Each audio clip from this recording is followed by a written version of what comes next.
Hello traders, and thanks for tuning in to this week's Market Outlook from Exness. I'm Michael Stark, Financial Concept Manager. In this video, I'm going to be looking at a potential idea for a trade over the next few days, the narratives that are driving that possible movement, and what traders who were to take the position would need to be aware of. But first, let's look back at the performance of last week's idea. Last week, the idea was a possible sell for the Australian dollar against the US dollar after an excessive reaction to the RBA's rate hike. The idea, unfortunately, was completely inaccurate, though it is possible that the price of Audust might move back down again. Now, for this week's idea, we're looking at the euro against the US dollar. Euro-dollar seems to have reached an important local resistance around 108 and slightly below that area, and it might move back down towards the 38.2% Fibonacci retracement.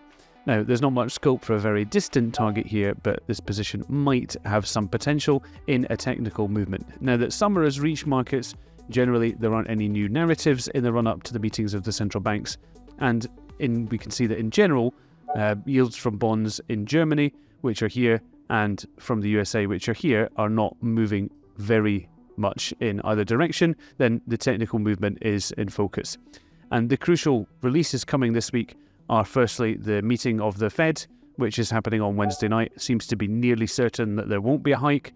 And there's the meeting of the European Central Bank, which is happening on Thursday. And in that case, it seems to be pretty much guaranteed that there will be a single hike. So it's very important to watch the press conferences to see how the participants in the market might react to these different releases.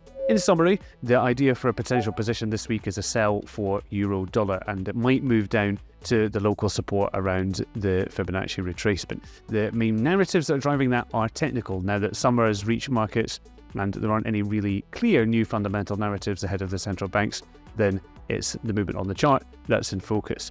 And the critical releases that traders are monitoring this week are the meeting and press conference of the Federal Open Market Committee and the meeting and press conference of the European Central Bank. Remember, this is just an idea for a trade. It's not a signal and it's not a guarantee of success. Always do your own research and manage risk.